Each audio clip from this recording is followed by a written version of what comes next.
So, I'm gonna be talking about this controller. Hey guys, it's me, Joshua Pac-Man, and recently I have done a complete overhaul on this GameCube. Long story short, I had gotten this GameCube roughly a year ago from a friend who bought it at a thrift store garage sale. I had gotten it for free. I was actually gonna do a Pico boot mod, as noted by the wires here, but I gave up, mainly because my soldering iron is really ass. So I instead decided to mod it with a Cube ODE. I'm sorry, I'm thinking of Dreamcast. And also on the same day my Cube ODE arrived, I had gotten a Game Boy player. I'd actually found this at a flea market for like roughly $50. It came with no disc. So, yeah. I'm probably going to make a separate video talking about my GameCube, because there's still a couple of things I need to do. I need to replace the CMOS battery. Yeah, that's about it. I really just need to replace the CMOS battery, so I'm probably going to get a battery holder mod alongside potentially some other stuff. I'll probably fix the disk drive that it came with, because there's a reason as to why I had to replace it. The disk drive couldn't read any games. I had actually bought a copy of Tony Hawk 3, and it couldn't read that, so. Anyways, this is an iconcept game theory, and you might have seen this as 3 other controllers. The Naki Spider-Man, or like any comic book looking controller like the Hulk, Venom, maybe even Superman, made by a company called Naki.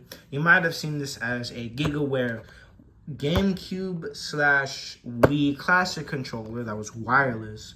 And you might have also seen this as a Rocketfish GameCube wireless controller. Because this is a fucking OEM controller. And I think I've seen one more company use this exact shell, this exact controller, as a place now. A place to to build controllers. I have roughly, god damn it. Alright.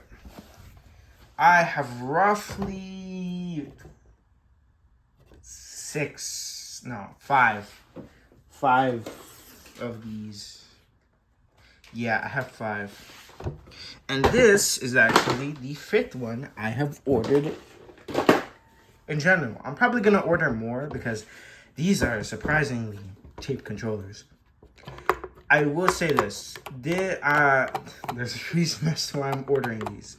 Because for anyone who's curious, I actually have made YouTube videos talking about GameCube controllers before, and I have bought some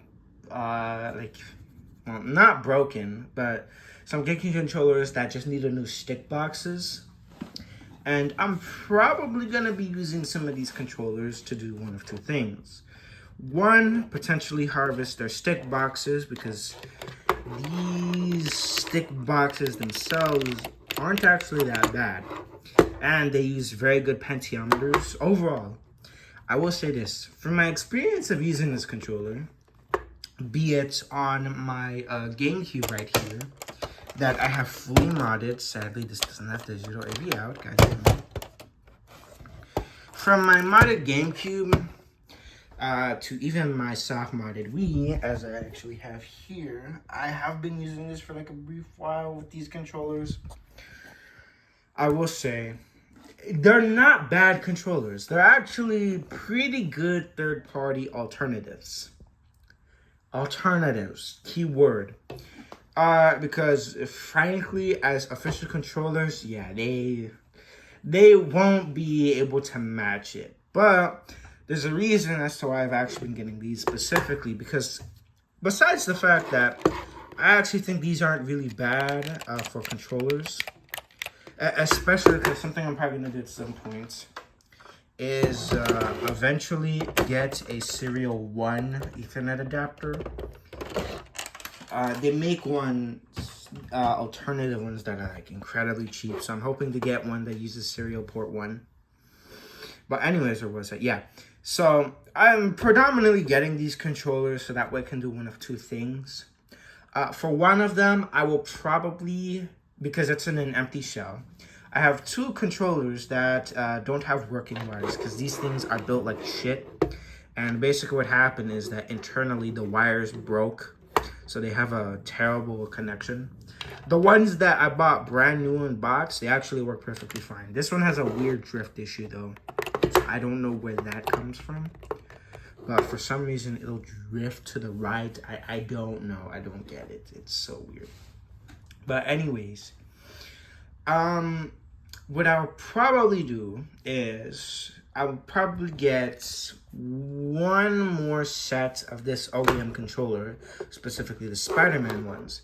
And something I found out, I will probably link a video to it, is you can actually get a official GameCube board inside of these, and it'll work perfectly fine. You will lose access to the turbo and clear buttons, but frankly, that doesn't matter to me all that much. And beyond that, it's like a nearly perfect fit. So, and the thing that's interesting, I wish I brought one of my GameCube controllers so I could show it, is that this is just a hair larger. So, this is just a hair larger than original GameCube controllers, which I find very interesting. And in my honest opinion, this is actually something I'm probably gonna get more of these controllers, so that way I can do fobs. It's basically like an open source GameCube board that is commonly used by the Smash community. I know some people probably use them for both speedrunning, or if you're just like some person who wants to have like the nicest GameCube controller around, there's that. So I'm probably gonna take as many of these as I can get and fob them. Largely because their stick boxes are very good. And overall, everything about this controller is like very cheap. If I want to do one from scratch, the only thing I'll probably worry about is the wire. And frankly, I could get like just extension cords or whatever, and I could just like cut the wires, and they're probably going to be better quality than whatever this piece of shit is made out of. Genuinely, I actually quite like these controllers, and I'll probably keep using them for my Wii and GameCube. So, yeah. Especially now that I have this, I am actually going to make a special video about this because I have 2 more consoles that I want to get. One more console I have that I want to modify, which is my Dreamcast. I want to get a GDMU at some point. And I want to upgrade, or well, not upgrade, I want to get a fat PS2. I already have a PS2 Slim, but the disk drive is dying out on me, so I'm going to have to get a new one. But I will also probably try to get a fat PS2, maybe repair the disk drive, so that way I can do a hard drive mod to it, since hard drives are extremely cheap.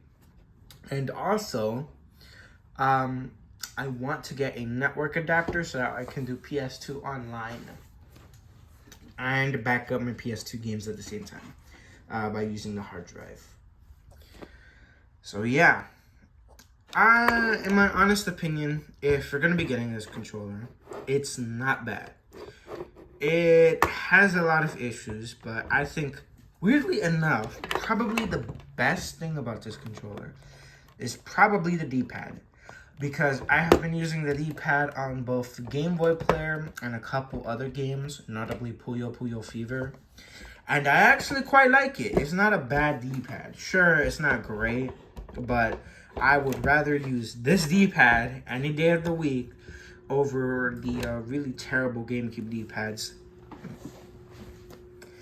Chances are, I have one that is currently taken apart. I will probably get the wireless board that 8-Bit Do sells and install it into that because it's in pretty terrible shape. So I'd want to see if the wireless board mod works. And then if it does end up fitting, I will probably get a bunch of fobs off the internet, and well, I'll probably get one more fob and install it into one that looks very nice. Actually, it's in very good condition. Problem is, it came with a broken wire, and the reason why they probably came like that is because I ordered them used. This, I have 3 that came brand new. The one I showed in the packaging, and 2 other ones. And they actually work perfectly fine. This one just has the weird drift issue, but I think it's just only in the D-pad, so. Or if not, I'm probably gonna have to do some like testing or something. So yeah. This is Joshua Pac-Man, and I'm probably gonna be making a series on my live stream setup soon. See ya.